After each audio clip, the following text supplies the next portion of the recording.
Hi guys, it's Emily here. Today I'm at Auntie Caitlin's house and I'm going to be doing some cooking with our Inglewood Organic Chicken strips here. I'm not comfortable in front of the camera because I'm normally behind it, but I thought it would be interesting to just have a chat with Auntie Caitlin while I made some Inglewood Organic stir fry.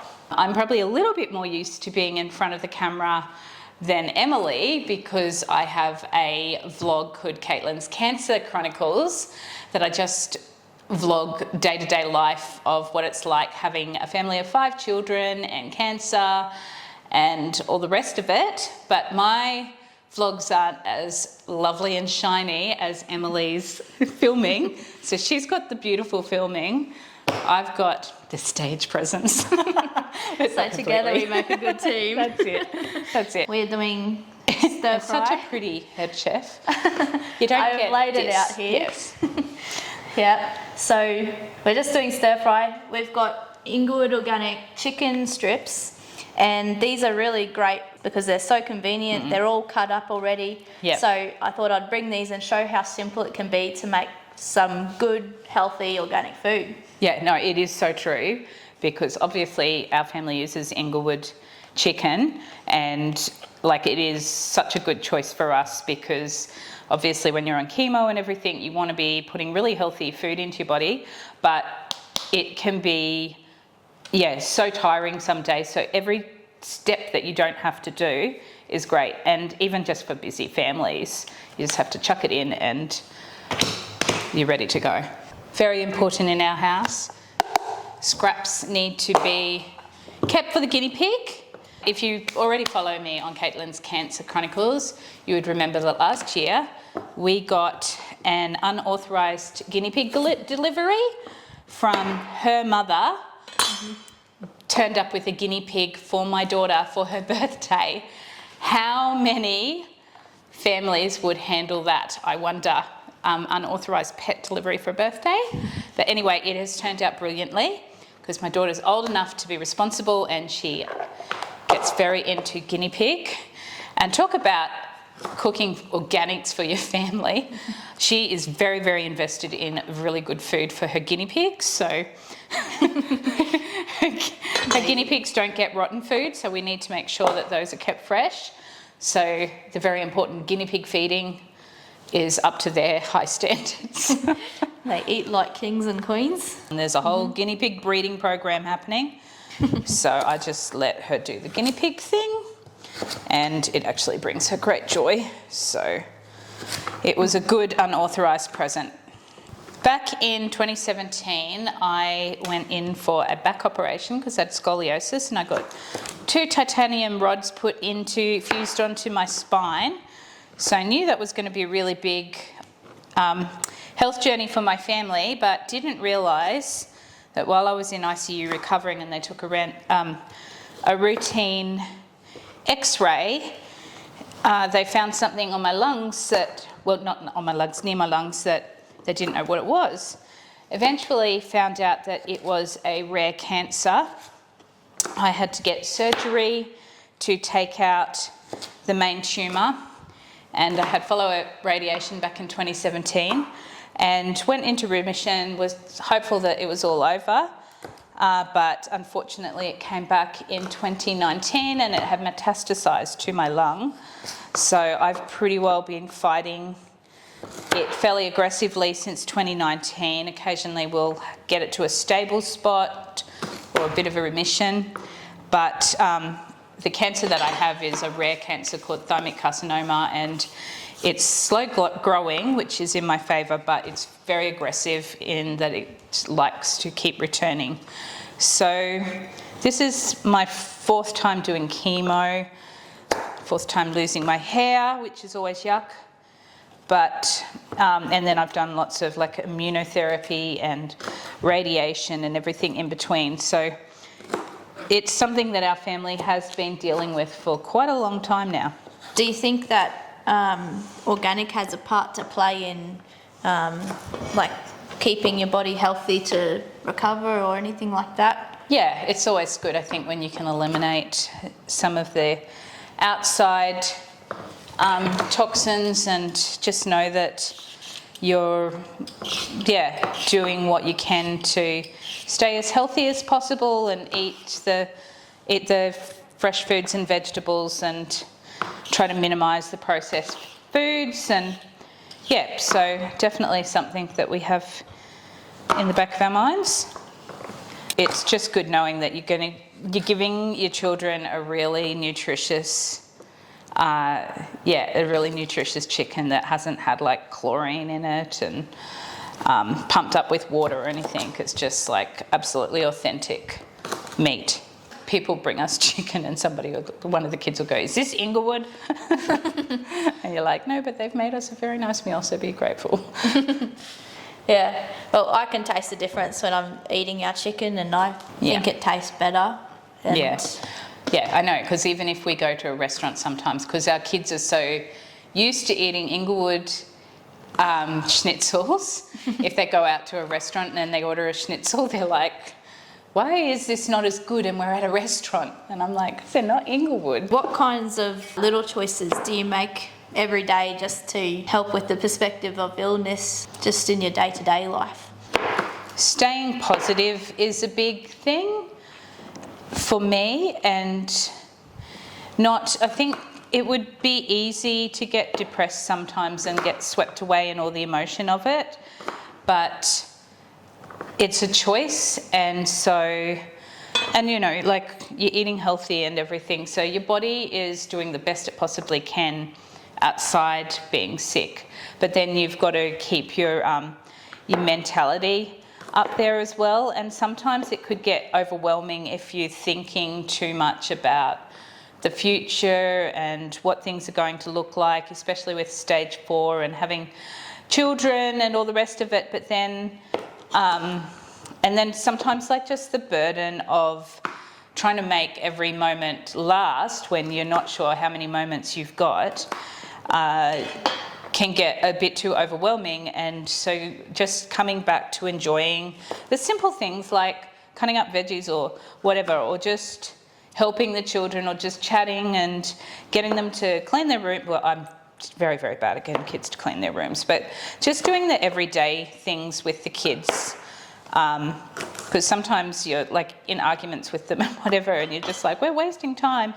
But then you think, the reason, like when you have something life-threatening, you just want to be around for everything. And so thinking to yourself, I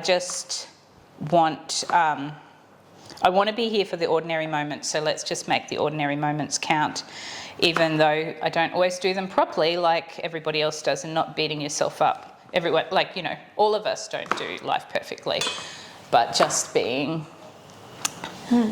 aware of that and just doing your best. And I don't agree entirely with not living life like with no regrets, because I reckon it's okay to regret things that you don't do well, but not letting regrets hold you back.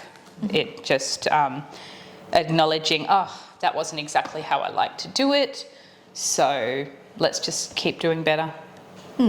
So my kitchen isn't always this tidy.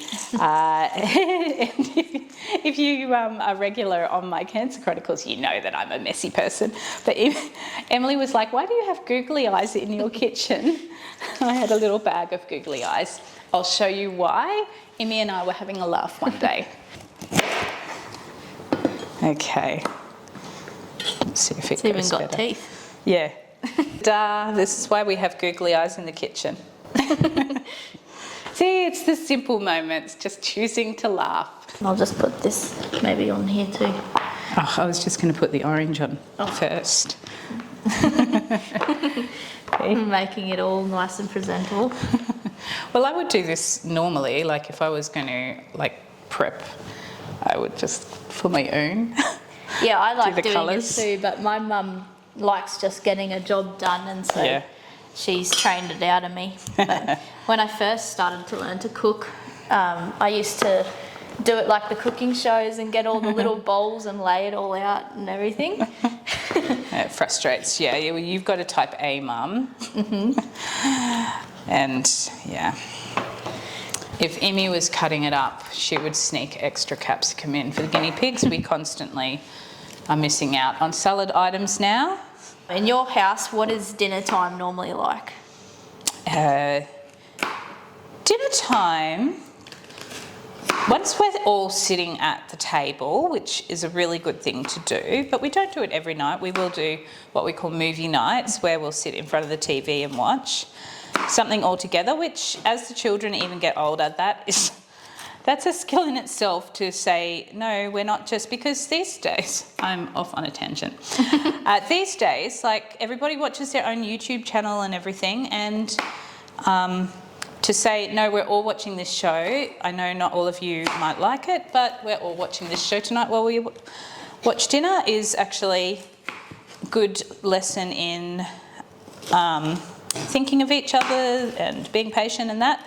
But my first preference and the most fun we have at dinner is when we sit around the family table, which is what we do most nights. And it's just a good way to catch up with each other's day and to talk about different things that's going on. And yeah, so I mean, it can be a little bit of bedlam getting them to the table and all the rest of it. And we have, I should say my youngest children are triplets, and they're just hit year 7, so this is their first year of high school. And then I've got a grade 9 and a grade 12 child. So we've got a lot of extracurricular things that are going on, which is what's going to happen tonight when we go to eat this. We're going to be shipping out all over the place. And since Emily has come to help cook, and if she's going to be behind the camera and eating with us, I think she's going to actually be signed up as eldest niece of probably helping out ferry kids around, because my husband has a thing tonight, a business thing, so I'm not sure whether he'll make dinner or not, but we've got kids in multiple places, which happens. And yeah, we do a lot of running around getting children, so like tonight will be a late dinner, but then at least we get home and we can talk about what's been going on. We can connect. If there's stuff that has happened at hospital, I can always know that I can fill the children in, and it's just a relaxed, informal way to say, oh, this happened, by the way, today. And then they just know, and we're eating. And they're used to hearing medical reports. Sometimes it's worse than others, but if you just keep them in the loop all the way, then it's not earth-shattering when something really bad goes wrong, because they know that things have been happening. Anyway, actually is another thing with cooking with when you're not feeling well, but you've got 4 teenage or almost teenage boys. It takes a lot more prep, so it's good when I've got someone to help, which kids do, but getting kids to help is not always as easy as getting a niece to help. It's maybe. Anyway, I'm just cry away. It's like so glad I thumbnail let her do clickbait. the onion. It's actually really nice when people send food over that's really good quality, because the children are more likely to eat good quality food. Children can just taste it. So when somebody sent around a really nutritious meal that's like a good quality chicken or good quality mince, and that, they're far more likely to eat it. So that's one thing. And then just choosing foods that are normally fairly accepted with teenagers, if you don't know the family well, or teenagers or children, because when a whole family goes through cancer, because if one person's got it, Man, I need to. If one person in the family has cancer, it really affects everybody, and so people can be the children can have less tolerance than they usually would. So if we don't have to fight about food when it arrives, if somebody's gone, bless them, and cooked something really fancy with olives all through it, or things that some children like. I have got some children that eat olives, but then it's going to be a fight with others. So just check in with the family. If you don't know them well, just go with something really safe. I know, like, because I've got cancer friends as well, one of the things that I might do if I've got a salad is present them with all the salad ingredients separate, because sometimes if you just bring a bowl of salad and everything's all mixed in, if you've got fussy eaters, then they won't touch it at all, whereas if everything's so that they can choose, that's just one fight that you can eliminate and just make it easier for the family. And now it's time to put in the chicken and start cooking our stir fry.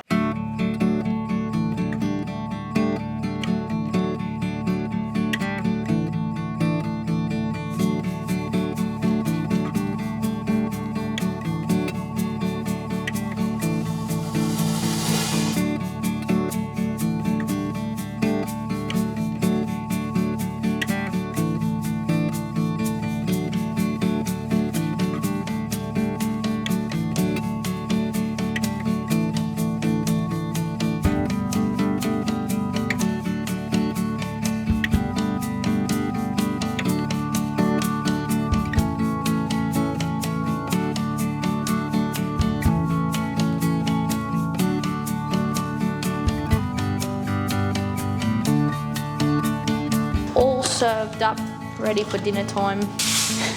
Taste test in progress.